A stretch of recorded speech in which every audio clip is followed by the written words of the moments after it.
Eu sou Mário Persona e essas são as respostas que eu dei aos que me perguntaram sobre a Bíblia. Essa ideia, né, tão bonita, né, de que duas multidões se encontram.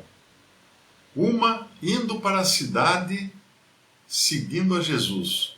Outra saindo da cidade carregando um morto. E é isso que nós vemos o tempo todo, né? Aqueles que seguem a Jesus estão indo para a sua cidade celestial, estão indo para o céu, estão indo para longe do mundo da morte. Aqueles que seguem o morto estão se afastando.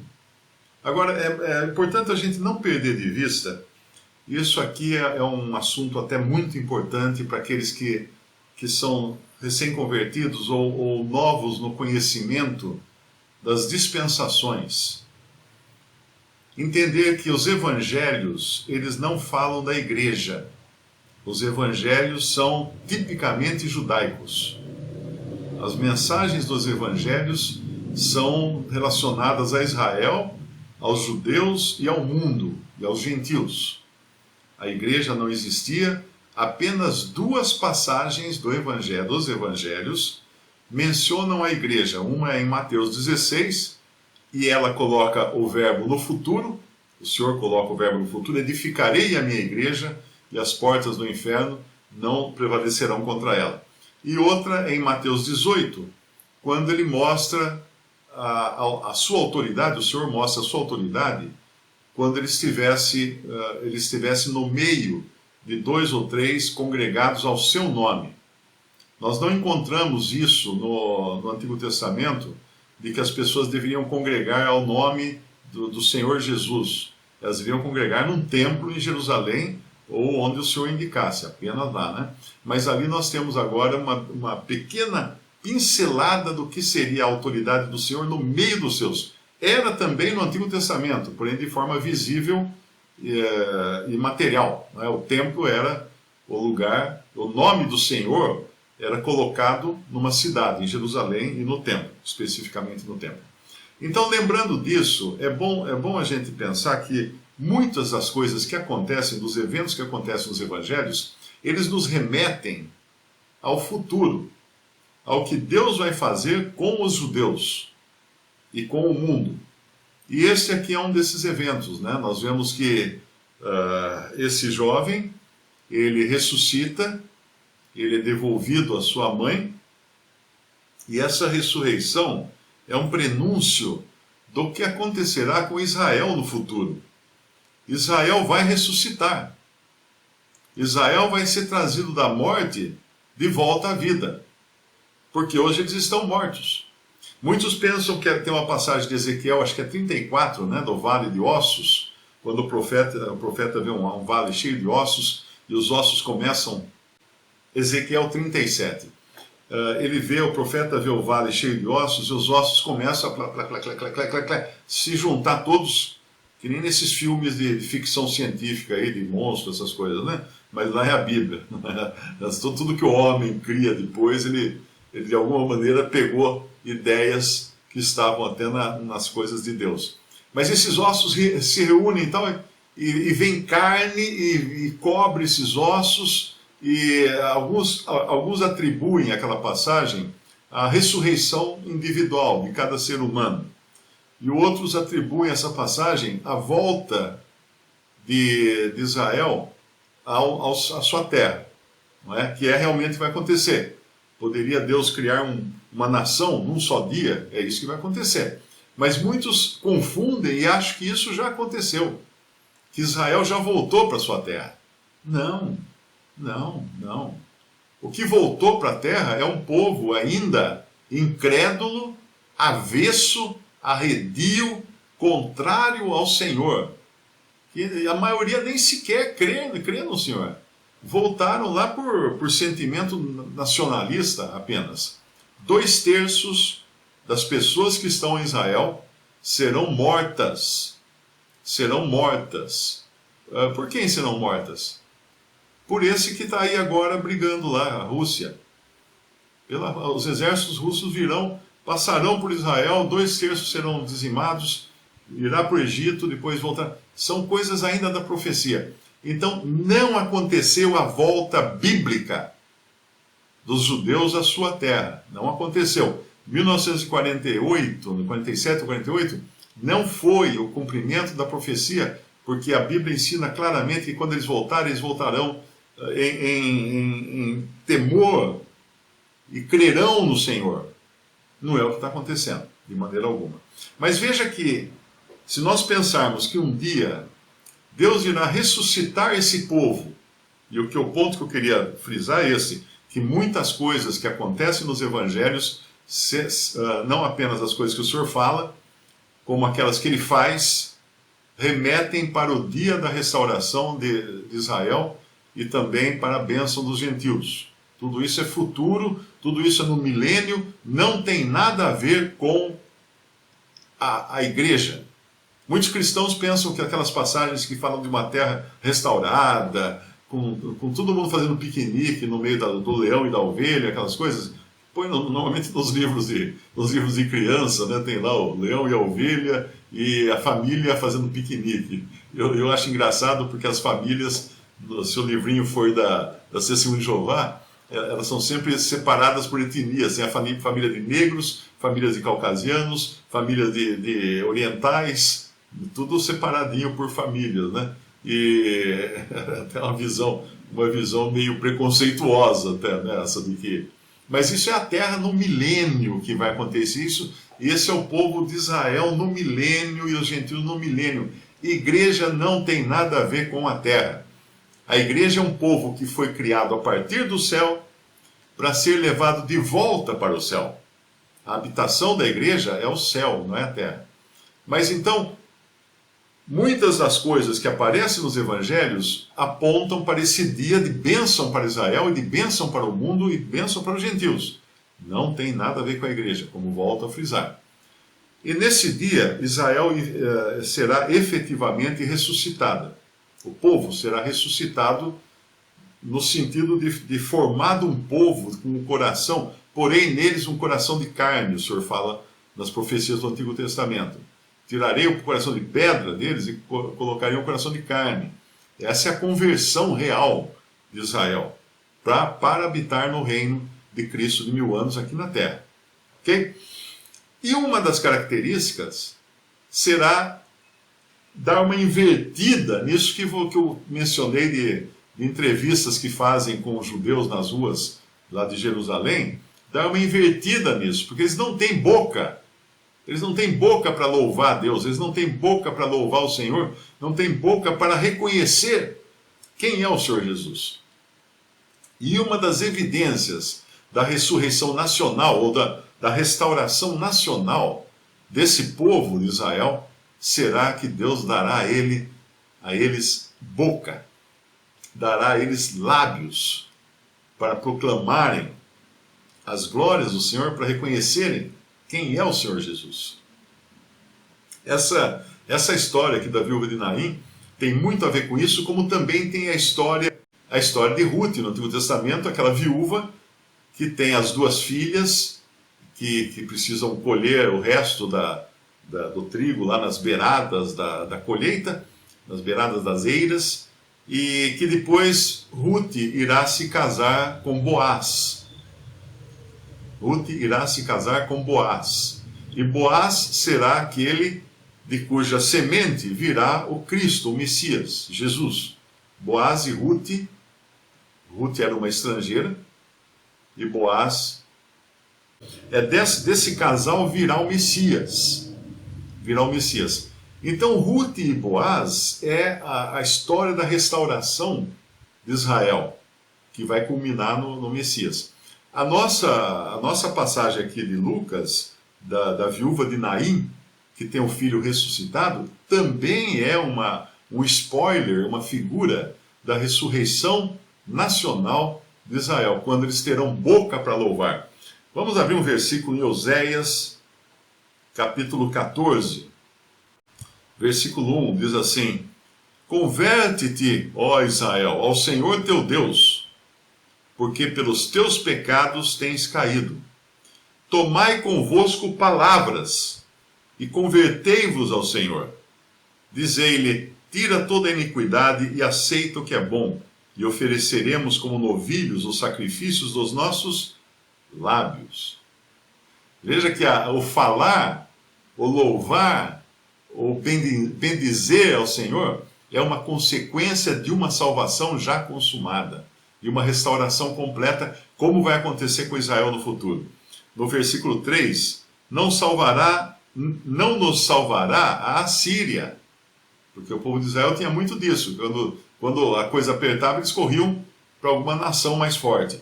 Não nos salvará a Assíria. Não iremos montados em cavalos, porque Deus proibiu, inclusive, a criação de cavalos pelos judeus no Antigo Testamento. Não iremos montados em cavalos. Por que ele proibiu a criação de cavalos? Porque o cavalo era o que dava poder na guerra. Mobilidade e poder na guerra. E o Senhor não queria que eles confiassem em cavalos. Não confiamos em carros nem em cavalos, mas no Senhor, né? Queria que as guerras fossem ganhas pela fé e confiança no Senhor. Não iremos montados em cavalos, e a obra de nossas mãos já não diremos mais, tu és o nosso Deus, porque por ti o órfão alcança misericórdia. Esse é o Deus realmente de Israel, que eles ainda não estavam entendendo aqui ainda em Lucas, mas o Senhor já dava umas pinceladas assim para mostrar o que ia acontecer. E mais um versículo apenas, em Sofonias, capítulo 3, versículo 9. Porque então, quando o Senhor restaurar Israel, então darei uma linguagem pura aos povos, para que todos invoquem o nome do Senhor, para que o sirvam com o mesmo consenso. Então, quando Deus restaurar Israel, ele vai restaurar também os povos gentios, que irão a Jerusalém oferecer sacrifícios e louvores ao verdadeiro Deus, ao verdadeiro Senhor. É uma restauração que haverá, volto a repetir, aqui no mundo, no reino de Cristo, na terra, de 1000 anos. Igreja, fora.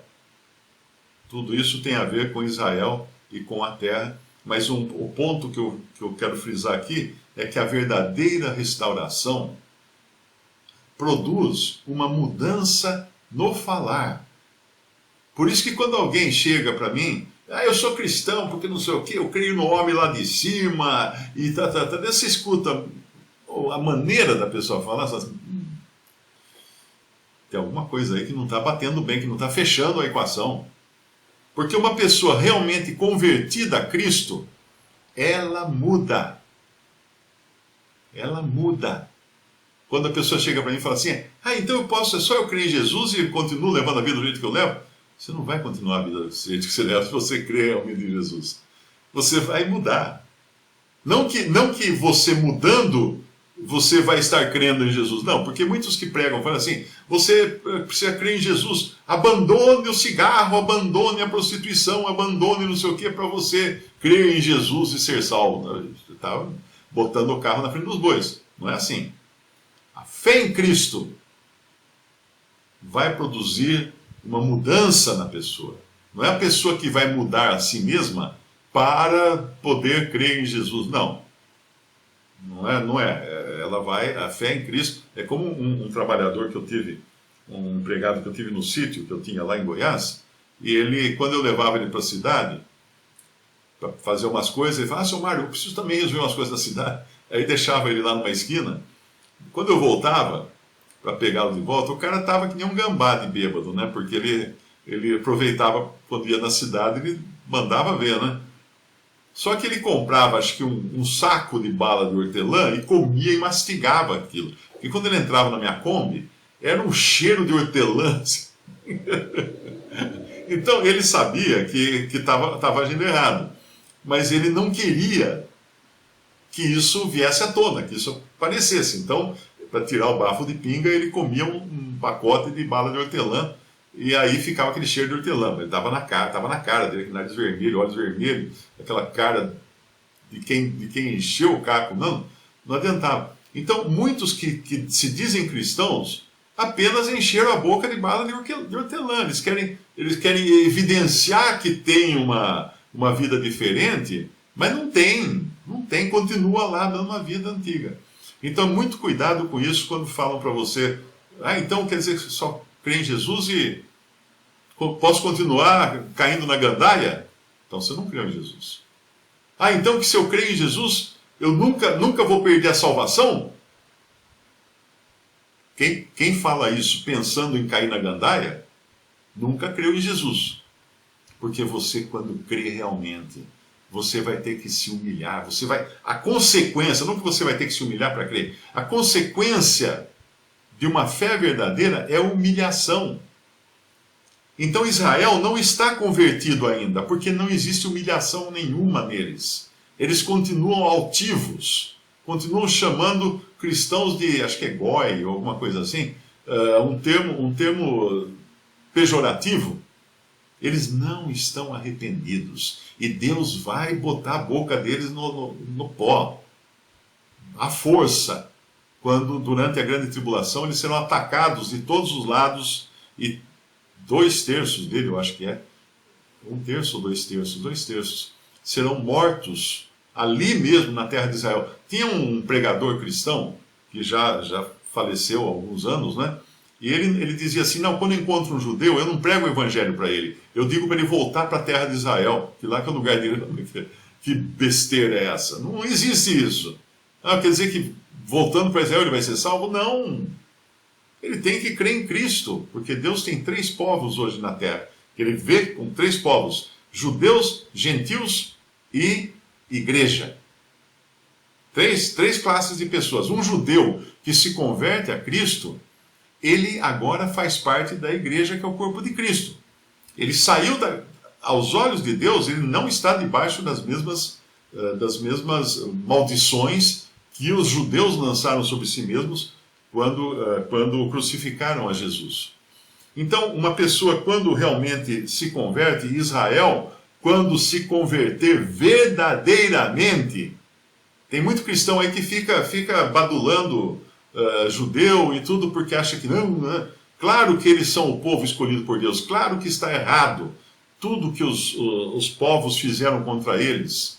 Claro que o correto é realmente um cristão proteger um judeu, assim como ele protege uma viúva, assim como ele protege uma criança, assim como ele protege um deficiente físico, mental.